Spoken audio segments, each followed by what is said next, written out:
Hello viewers, doctor Savita किशोर का आप सभी को प्यार भरा नमस्कार।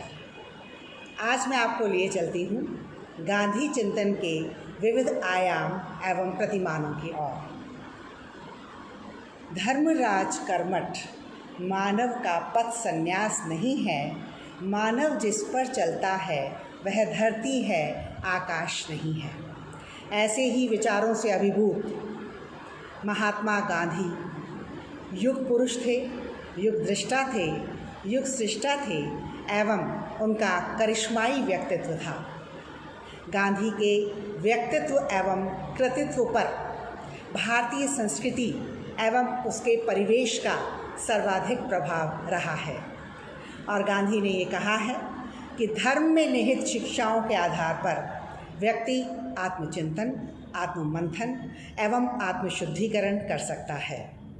गांधी ने यहाँ तक कहा है कि धर्म व्यक्ति को कर्म की राह दिखाता है और धर्म से व्यक्ति में समरसता का भाव उत्पन्न होता है।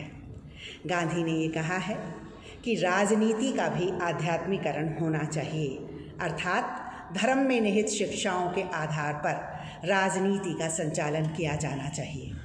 गांधी ने ये कहा है सत्य सर्वोपरि है और उनके व्यक्तित्व पर उपनिषद का सर्वाधिक प्रभाव रहा है, जिसमें यह स्पष्ट किया गया है कि सत्यमेव जयते नानृतम, अर्थात सत्य की सर्वदा विजय होती है। और उसमें यह भी स्पष्ट किया गया है कि अंधकार से प्रकाश की ओर चलो, मृत्यु से अमरता की ओर चलो, अज्ञानता से ज्ञान की ओर चलो। गांधी के व्यक्तित्व पर गीता का भी सर्वाधिक प्रभाव रहा है, जैसा कि श्री कृष्ण ने अर्जुन को उपदेश दिया था, कर्मण्येवाधिकारस्ते माँ फलेषु कदाचन माँ कर्मफल हेतुर्भूर्माते संगोस्त्वः कर्मणि, अर्थात निष्काम कर्म की ओर व्यक्ति को प्रेरित होना चाहिए। गांधी ने यहाँ तक कहा है कि जब भी मैं निराश होता हूँ तो सर्वदा गीता के संदेश की ओर ही प्रेरित होता हूँ। गांधी के व्यक्तित्व पर उनकी माता के पवित्र विचारों का भी प्रभाव रहा है और उन्होंने ये कहा है कि इंग्लैंड प्रस्थान से पूर्व मैंने अपनी माता को जो वचन दिए थे कि मांस मदिरा का सेवन नहीं करूँगा और परस्त्री गमन नहीं करूँगा, गांधी ने अक्षरशः उसकी पालना की है। तो गांधी के व्यक्तित्व पर धार्मिक ग्रंथों का सर्वाधिक प्रभाव रहा है और उनकी माता के विचारों का प्रभाव रहा है।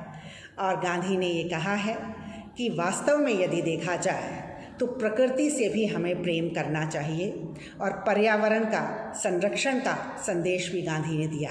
तो गांधी के व्यक्तित्व एवं कृतित्व पर इन सभी का बहुत अधिक प्रभाव रहा है, तभी गांधी एक युग पुरुष के रूप में जाने गए हैं।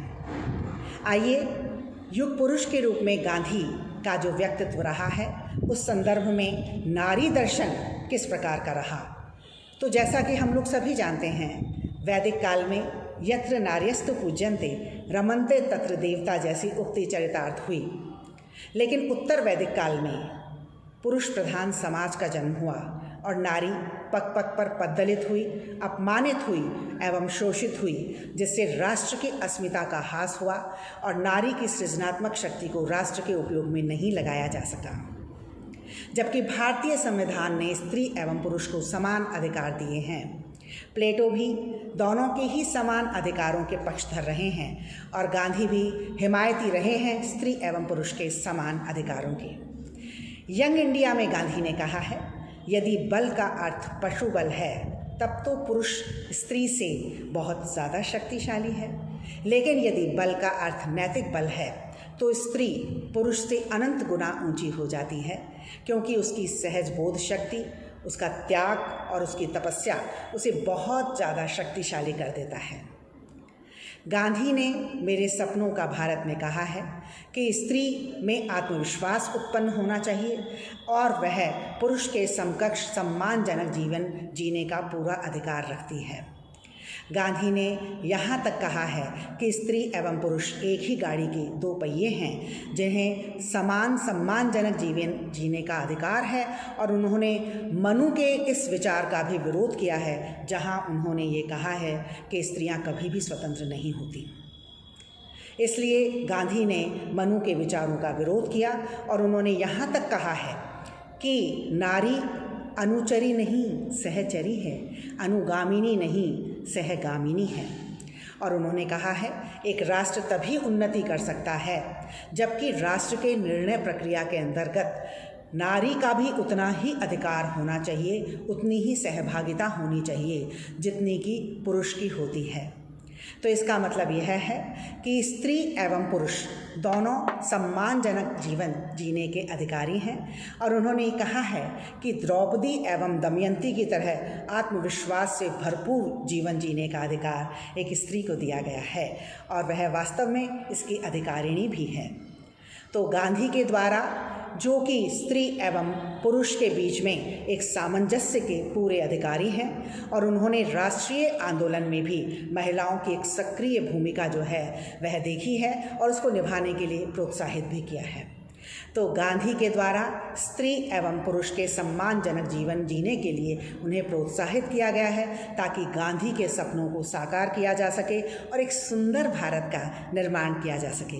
तो आइए हम गांधी के सपनों को साकार करें एवं एक सुंदर समाज की संरचना करें। धन्यवाद।